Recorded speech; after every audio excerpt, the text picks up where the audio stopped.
Just 30 seconds before I get into Keon Coleman and Brian Thomas Jr. here, this segment is part of a longer audio podcast that can be found in the description. It is a new show and I am still developing the production, including with improved audio this week. This video will be very similar in quality to the wide receiver 8 through 15, the running back 3 through 10, and the Troy Franklin videos that have been recently on this channel. I do hope to continue to improve video quality as I go, and there is still a lot of good information throughout the piece. I'll be releasing a video on Mitchell tomorrow and released one on Franklin yesterday, so you should be able to find that on this channel. If you have enjoyed any of the content on this channel, I would encourage you to hit the like button as it does mean a lot to me. And with that said, time to get to Florida State wide receiver Keon Coleman and LSU wide receiver Brian Thomas Jr. Now, I'm doing these two together because I think they bring up some similar conversations. And similarly to Franklin, we'll just start with some of the more objective information between the two of them. So Keon Coleman, you might have noticed Keon Coleman's name came up as one of the wide receivers younger than Troy Franklin. I have Keon Coleman's age down at 21 years, 3 months, and I believe he turns 21 in mid-May. So he will be drafted at 20 years old. He is the second youngest wide receiver in the class behind Malik Neighbors, and he is the third youngest wide receiver that I have evaluated in 2022, 2023, and 2024.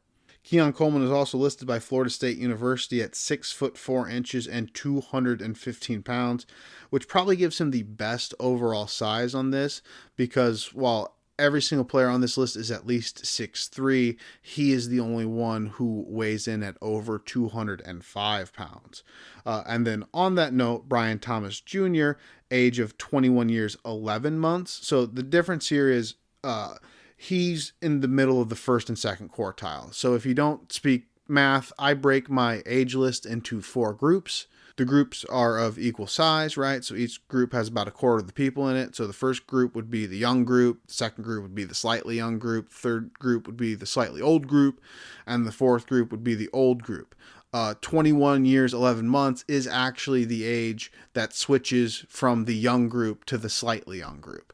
So Brian Thomas Jr. is right on that line, which basically makes him, young, but not as young as the extremely young guys, right? He's 8 months older than Coleman. Not a huge difference, but still. And he is listed at 6'4", 205 pounds by LSU, which is a little bit light, especially for how tall he is. And you can tell that he's light on his film and just watching him in general. But I wouldn't consider any player here to have a size red flag. It's not like they're 185. It's not like they have a huge BMI issue. So these two players, not ideal necessarily in every way, and what is ideal with size, but nobody has a red flag here, especially versus someone like Troy Franklin. Brian Thomas Jr., also just talking physically, I think his 40 time is going to be plus, and Coleman's I'm not as sure about. I do think Coleman is fast and explosive, but I definitely don't think he's testing fast in the same way that Brian Thomas Jr. is testing fast. And Brian Thomas Jr. is also pop off the screen fast, which is an important distinction between the two. So I've been going back and forth between this process. At one point during this process, I thought I was going to end up with Coleman and Brian Thomas Jr. at basically the exact same grade. And I'll get into how I'm grading them right now by the end of this. But I guess what I'm just trying to say is that these are two very close players, and I feel very similarly about them. So some of these things I'm about to say might frame one in a better light than the other, or vice versa. And it's just the way I see production and some objective information compared to these two players. It's not necessarily, choosing one over the other. Obviously, at the end of the day, with rankings, you always have to choose one over the other. But these are very similar players, right?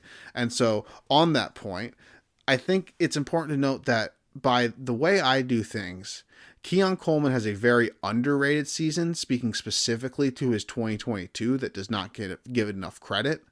While Brian Thomas Jr.'s 2023 season is fairly overrated, it's not bad, but it's fairly unimpressive in terms of a peak season in a lot of ways, right? So first things first, Keon Coleman entered his peak season of 2022 at 19 years, 3 months. And he had 22.4% receptions, 27.7% of yards, and 30.4% of touchdowns. So that's the best sophomore year on this list. That's a better sophomore year by these proportional numbers than Troy Franklin's sophomore year. And then Jaden Reed was on that team, and he outproduced Jaden Reed overall, and he outproduced Jaden Reed in 5 of the 11 games he played in. Now, obviously, there's all kinds of different things that go into those specific games, but it's important to note that Jaden Reed's starting age was 22 years, 4 months that year. So he was 3 years older than Coleman.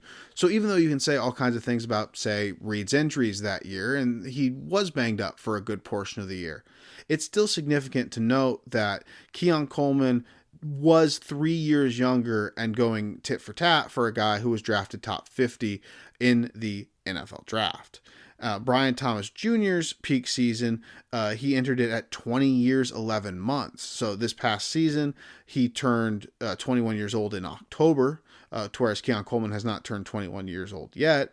And so before his breakout season, he was 20 years, 11 months, which is 1 year, 8 months older than Keon Coleman was in his peak season. And then for some of these numbers, 23.8% receptions, 26.7% yards, 38.6% touchdowns. Essentially, the point being, Coleman's yardage percentage is 1% higher. Okay, who cares about the 1%? They're the same. But with similar proportions, Keon Coleman puts up the similar proportion at an age that's 20 months younger, and Brian Thomas Jr. is an age that Coleman hasn't actually gotten to yet. Like, as of today, he still hasn't gotten there because he, won't be there until middle of April. He won't be a month away from being 21. It's important to note there's all kinds of different circumstances around these players, Malik Neighbors versus Jaden Reed.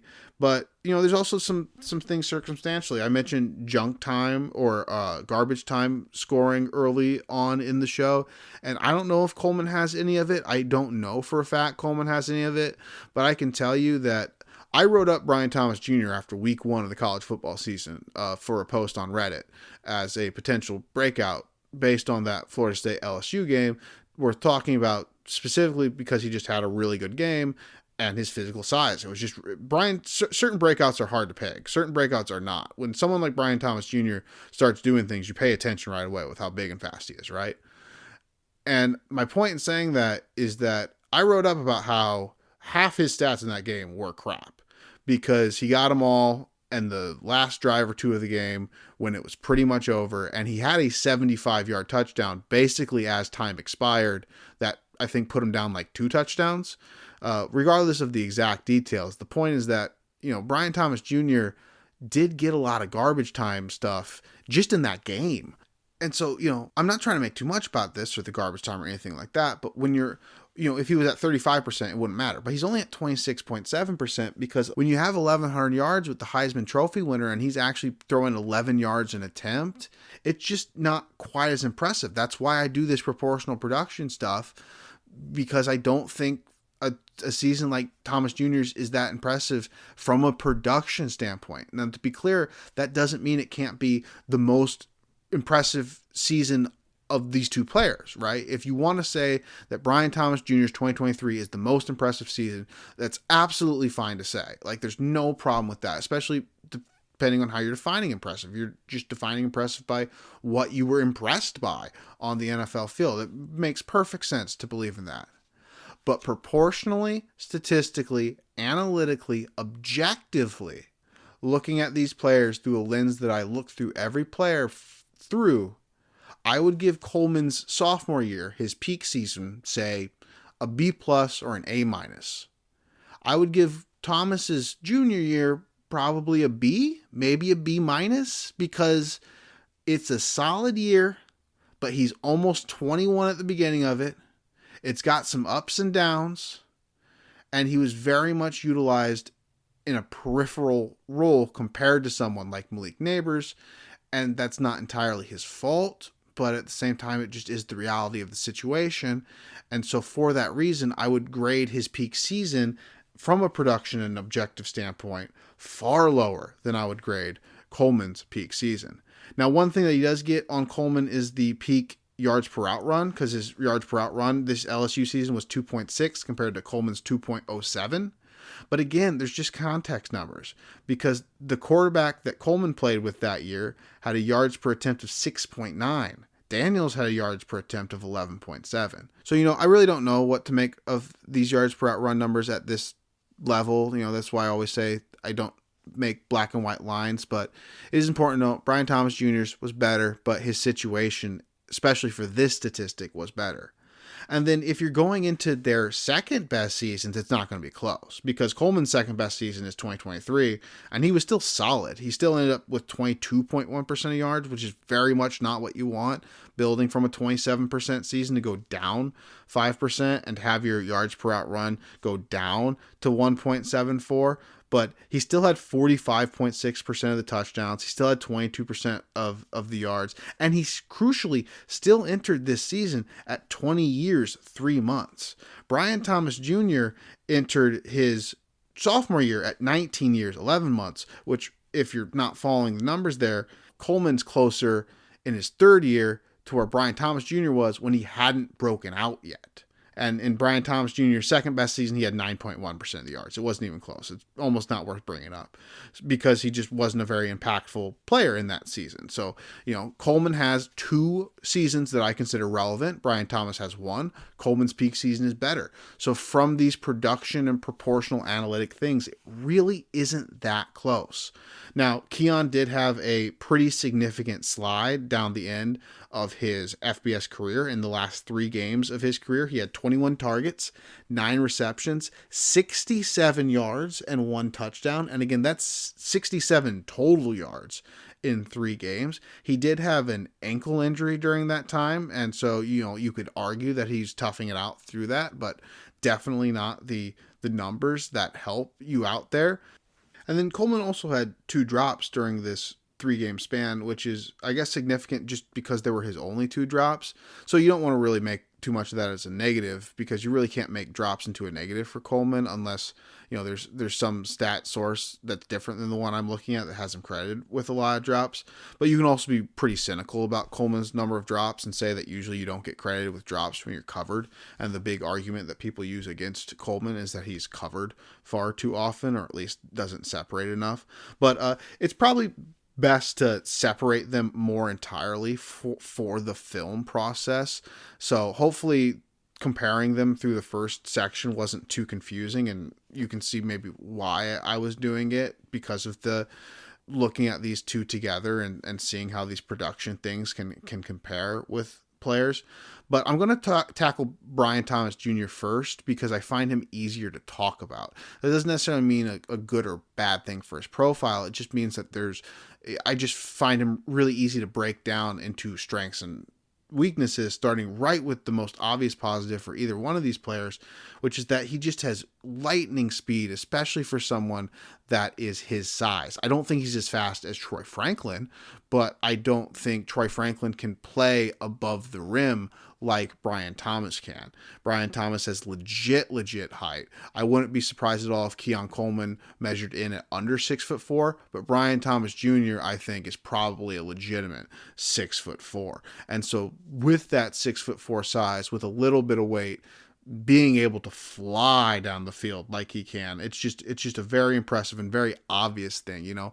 Brian Thomas Jr. came into this evaluation as the lowest wide receiver of the 4 for me, and so I kind of turned on some basic highlighty, just random YouTube clip stuff of him first, and the thing right away that you just go like, man, he does pop with his speed. He moves, and he moves for a big guy that you don't expect to move like that. And then he shows some tenacity at the catch point. Now, it's a low volume thing, right? He hasn't actually had that many contested catch attempts. I've seen some people online refer to Brian Thomas as more of a taller, quick wide receiver in the sense that he's running routes or running the role or operating in the archetype of a smaller wide receiver despite being big, and he's not necessarily using all of that size.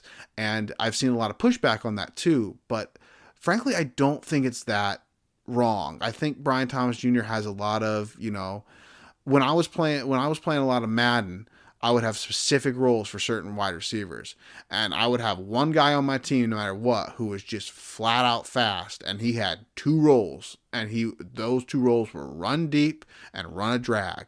And a lot of times during Brian Thomas Jr.'s tape, it wasn't obviously that, but there were a lot of times watching Brian Thomas Jr.'s tape where it really reminded me of how I would use that player, where it was like, okay, on this play, you're just running really deep, really fast. Okay, on this play, you're just turning right and running that way. Okay, on this play, you're just kind of selling something really quickly. It was just very much that. And because of that, you didn't really see him get many contested catch opportunities. Again, he did a fairly good job with them. You saw a couple of them in the end zone that were fairly spectacular. But at the end of the day, he was, I believe, utilized more like a smaller wide receiver, or a smaller wide receiver in a big wide receiver's body, I guess is what I was trying to say earlier. Now, I think people get a little afraid of that specifically because that's something that was said about Quentin Johnston, but I don't think he's anything like Quentin Johnston for a number of levels. And to be fair, I did like Quentin Johnston a decent bit, but Quentin Johnston was very horizontal. Quentin Johnston was very much like, give him the ball and let him run, to whereas Brian Thomas Jr.'s appeal is vertical. It is let him run downfield and then pop the ball to him. And you see a lot more success in the vertical tree, and that is where Johnson has struggled the most. So I do think that you could call them both players who played at the college level in roles that are most often suited for smaller players, but I don't think Johnston and Thomas are very similar, honestly. So just, I guess, giving that all as a kind of a full idea there. When it comes to wide receiver scouting, I think I break down traits into two basic categories, which are separation and point of attack. And separation I typically define as being more important. And I think the confusion when you're looking at these two players between Thomas and Coleman is that Thomas is the one that more represents separation. And so for that reason, you would think that he would be ranked higher. But my problem is that Thomas doesn't necessarily separate technically or separate with skill. He separates physically. And so when I'm comparing the two, when I'm only seeing Thomas separate physically, that gives me some pause because his speed is excellent and it jumps off the page, but I don't have enough evidence personally that he's going to be able to best utilize it in the way that Troy Franklin best utilizes it. If Brian Thomas Jr. varied his speed with the nuance and the timing and the understanding of nuance and timing that Troy Franklin does, he would be like a top 10 wide receiver tomorrow with his strength and size and ability to play over what Troy Franklin can at the point of attack, even if I'm not really classifying him as a point of attack guy. But I haven't seen that yet. So because he separates physically, that kind of creates a hesitation for me there. And then, so that's just about all I have for Thomas. Again, he entered this conversation or this analysis at the bottom of this 4. I actually don't think he's at the bottom of this 4 anymore. But, we'll get to that in a minute. No disrespect to the last person on the list. I do think Thomas has moved over A.D. Mitchell at this point for me. But I do still prefer Coleman. And so while it is true, that I prefer the separation, and while it is true that I see Coleman struggle with separation, I really also see some point of attack brilliance from Coleman, right? So let's just start right off with Coleman's approach.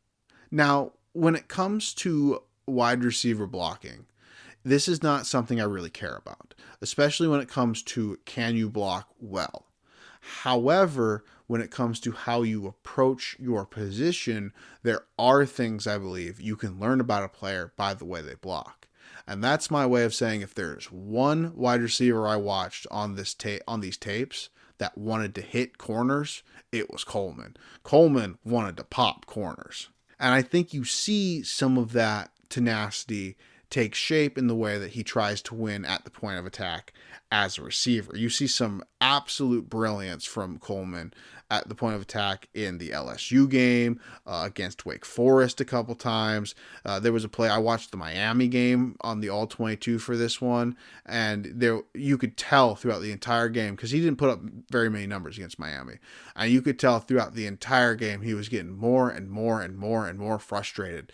And then he finally got a red zone rep, and he was draped, but he found a way to bring it down, and you could just see the frustration vent out on that huge play. And those are the kind of things that you can see Coleman do. You will see him get frustrated a little bit, but when he is at the peak of his powers, it is really just it doesn't matter where you are.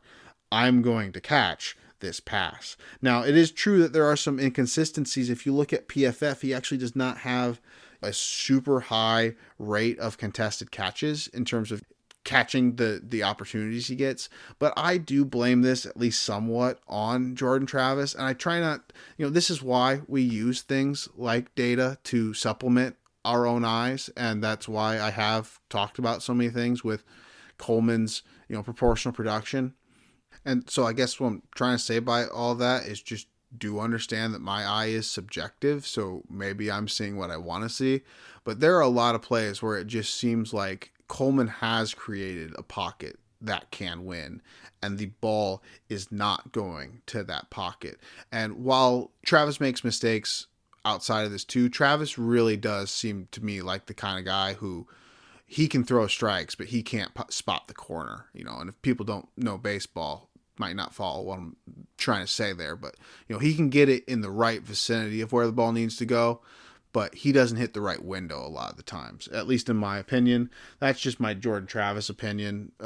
So I'm not trying to dog him too much, but it's also important to mention that we've dealt with 2 quarterbacks so far, and the first 2 quarterbacks might be off the board in the top 20 picks.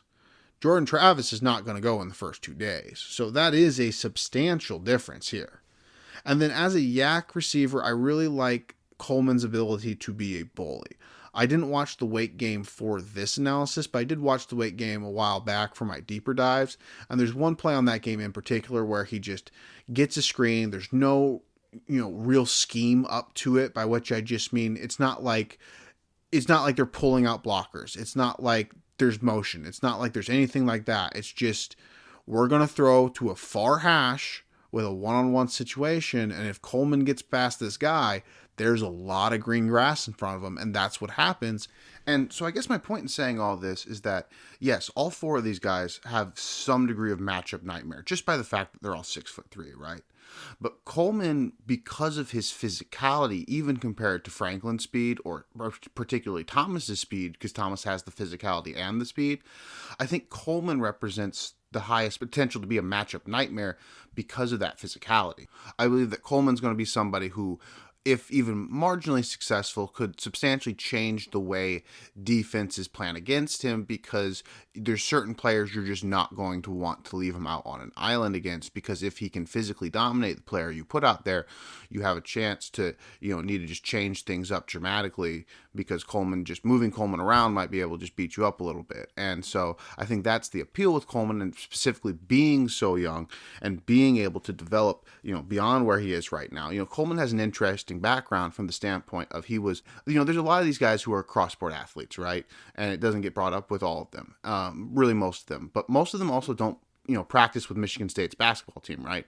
Coleman was a very serious, basketball player, at least, not in the sense that he was as serious as he was into football maybe, but he was serious enough that it was something that was at least, a significant amount of his time.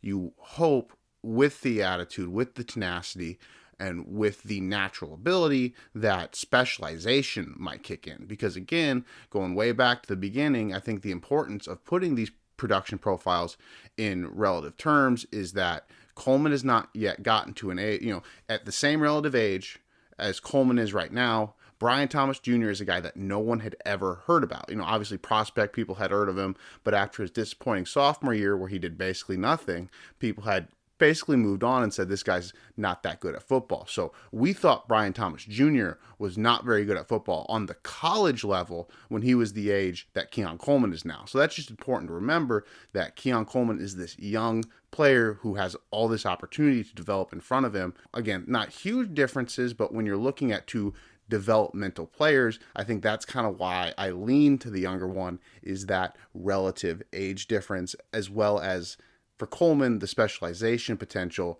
as he moves on from the basketball background. So my final note on both these players, Keon Coleman in particular is a controversial player right now. By my own beliefs about separation, Coleman does have some concerns, and by a lot of the market opinions about how important separation is, he's being almost dismissed outright. But at the same time, there's access to some great things through his point of attack abilities. When you consider where he is in his development curve, it's easy to see where Coleman has all these intrigues and upsides. While Coleman wasn't the most productive player this year, I do blame Travis for some of that. And so, considering all these things and considering the natural abilities and the fact that he did have a really nice productive season as a sophomore and was at least solid in his junior year, Coleman is the second most likely on this list to crack my top 5 wide receivers. I do believe right now I'm going to be putting Franklin at 4 and Coleman at 5 after this analysis, with Brian Thomas Jr. at 6, who just has all the tools you can want from a physical standpoint in terms of speed, in terms of being able to play at the catch point, being a legitimate 6'4". I do think, everyone on this list is 6'3" or 6'4". I think Thomas Jr. is the tallest. I've also heard that from other people. And so when you combine that with the speed that's also second best on this list, probably, to Troy Franklin, that's a really impressive 1-2 punch. But ultimately, it's these very physical archetypes that at least I've felt like I've been trying to shy away from in my own analysis. And while Coleman kind of seems like a physical archetype because of his verticality, I find what he does at the point of attack involves a little bit more translatable football skill, to whereas I do see Brian Thomas as somebody who still has to develop that. And because of the fact that in a general sense, I also see Brian Thomas Jr. as being slightly behind in his development curve compared to Coleman. So for these reasons, I'm a little bit more skeptical about Brian Thomas Jr.'s development compared to Keon Coleman. And so that is why he's at wide receiver 6. And that's all I have on Keon Coleman and Brian Thomas Jr. If you enjoyed the content today or before on this channel, do consider hitting the subscribe button. It helps to encourage the growth of the channel and means a lot to me. A.D. Mitchell's video will be out tomorrow, though if you really can't wait, there is a podcast link in the description. Take care.